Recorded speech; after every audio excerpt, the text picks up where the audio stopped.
அமெரிக்காவில் செயல்படக்கூடிய யுஎஸ்சிஐஆர்எஃப் அமைப்பு வெளியிட்ட அறிக்கையில் சமீபத்தில் இந்தியாவில் செயல்படக்கூடிய ஆர்எஸ்எஸ் அமைப்பை தடை செய்யப்பட வேண்டும் என்று தெரிவித்துள்ளது. மேலும் அதன் தொடர்புடைய அமைப்புகள் மற்றும் இந்தியாவின் உளவு அமைப்பான ரா அமைப்பையும் தடை செய்யப்பட வேண்டும் என்று தெரிவித்துள்ளது. மேலும் இந்தியாவில் மத சுதந்திரம் இல்லை என்று அவர்கள் கவலை தெரிவித்துள்ளார்கள். அதாவது இந்த அமைப்பு சின்ன அமைப்பாக இருந்தாலும் இந்த அமைப்பில் உள்ளவனை தூண்டு விடுகிறவன் நிச்சயம் பெரிய ஆளாகத்தான் இருக்க முடியும். இந்தியாவில் உள்ள அமைப்புகளை தடை செய்ய இவன் யார் என்று நமக்கே புரியவில்லை. இருந்தாலும் இப்போது தெரிகிறது அமெரிக்கன் ஏன் இதை சொல்கிறான் இப்போது என்று.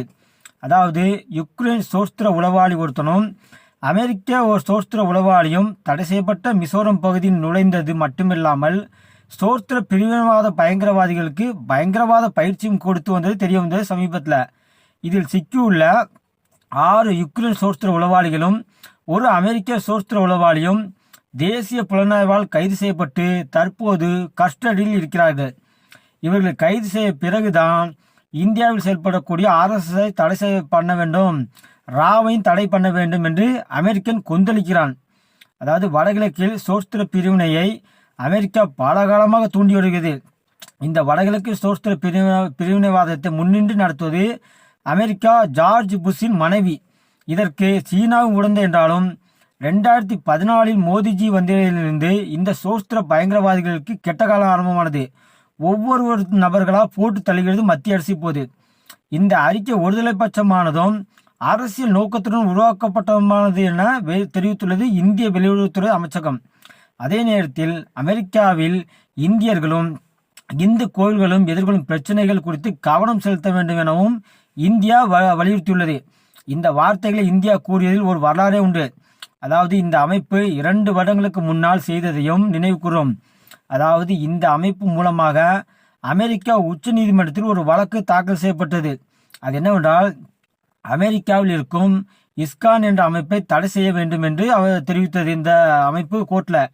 ஏனெனில் இந்த அமைப்பால் பல கிறிஸ்தவர்கள் மதம் மாறி போய் கொண்டிருக்கிறார்கள் என்று அந்த வழக்கு தாக்கல் செய்யப்பட்டது. அப்போது அதை விசாரித்த அமெரிக்க உச்ச நீதிமன்ற நீதிபதி தாக்கல் செய்த வழக்கறிஞரிடம் பல கேள்விகளை முன்வைத்தார். அது என்னவென்றால் நீதிபதி முதலாவது கேட்ட கேள்வி, இந்த இஸ்கான் அமைப்பு நாட்டுக்கு எதிராக ஏதாவது போராட்டங்கள் நடத்தியது உண்டா என்று கேள்வி கேட்டார். அதற்கு வழக்கை தொடுத்த வழக்கறிஞர் இல்லை என்று தெரிவித்தார். அதுக்கப்புறம் நீதிபதி நாட்டுக்கு எதிரானவர்களிடம் இந்த அமைப்புக்கு தொடர்பு உண்டா என்று கேள்வி கேட்டார். அதற்கும் அந்த எதிர்பார்ட்டி வழக்கறிஞர் இல்லை என்று பதில் தெரிவித்தார். அதுக்கப்புறம் நீதிபதி மக்களுக்கு எதிராக மக்கள் அச்சப்படக்கூடிய வகையில் இந்த அமைப்பு செயல்படுகிறார் என்று கேள்வி கேட்டார். அதற்கும் வழக்கறிஞர் இல்லை என்று தெரிவித்தார் பதில். அதுக்கப்புறம் நீதிபதி மக்களை கெடுக்கும் நோக்கில் போதைப் பொருள் இந்த அமைப்பின் மூலமாக சப்ளை செய்யப்படுகிறதா, இல்லை போதைப் பொருள் ஆசாமிகளிடம் தொடர்பு உள்ளதா இந்த அமைப்பு என்று கேள்வி கேட்டார். அதற்கும் வழக்கறிஞர் அது எனக்கு தெரியவில்லை என்று பதிலளித்தார். அதுக்கப்புறம் நீதிபதி நாட்டுக்கு எதிராக செயல்படும் ஆயுதம் தாங்கிய போராளிகளுடன் இந்த அமைப்புக்கு தொடர்பு உண்டா என்று கேள்வி கேட்டார். அதுக்கு வழக்கை தொடுத்த வழக்கறிஞர் அது எங்களுக்கு தெரியவில்லை என்று தெரிவித்தார் பதில்.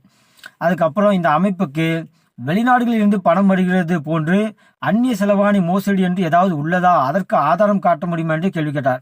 அதற்கு வழக்கறிஞரோ இல்லை, உள்ளூர் மக்களிடம்தான் பணம் வாங்கி இந்த அமைப்பை நடத்துகிறார் என்று பதில் தெரிவித்தார். அதுக்கப்புறம் பார்த்தீங்கன்னா கடைசியாக கேள்வி கேட்டார், என்னன்னா நம் நாட்டு கலாச்சாரத்தை கெடுக்கும் நோக்கில் இந்த அமைப்பு செயல்படுகிறதா அப்படின்னு கேள்வி கேட்டார். அதுக்கு தான் அந்த வழக்கறிஞர் ஆமாம் செயல்படுகிறது, இந்த அமைப்பால் அநேகம் பேர் மதமாற்றம் செய்யப்படுகிறார்கள், அதனால்தான் இந்த வழக்கே தொடுக்கப்பட்டு இருக்கிறது அப்படின்னு அவர் பதில் தெரிவித்தார். இப்படி மொத்தம் 42 கேள்விகள் கேட்கப்பட்டன அந்த வழக்கில். அத்தனை கேள்விகளுக்கும் வழக்கை தொடுத்த வழக்கறிஞர் சரியான பதில் கூறாததால் இந்த வழக்கை தள்ளுபடி செய்து உத்தரவிட்டார் உச்சநீதிமன்ற நீதிபதி. அப்போது இந்த அமைப்பு தான் தற்போது இந்தியாவில் மத சுதந்திரம் இல்லை, அதனால் ஆர்எஸ்எஸ் அமைப்பை தடை செய்யப்பட வேண்டும், மேலும் ஆர்எஸ்எஸ்க்கு துணையாக இருக்கக்கூடிய அமைப்புகளும் தடை செய்யப்பட வேண்டும், ரா அமைப்பும் தடை செய்யப்பட வேண்டும் என்று தற்போது தெரிவித்திருக்கிறது.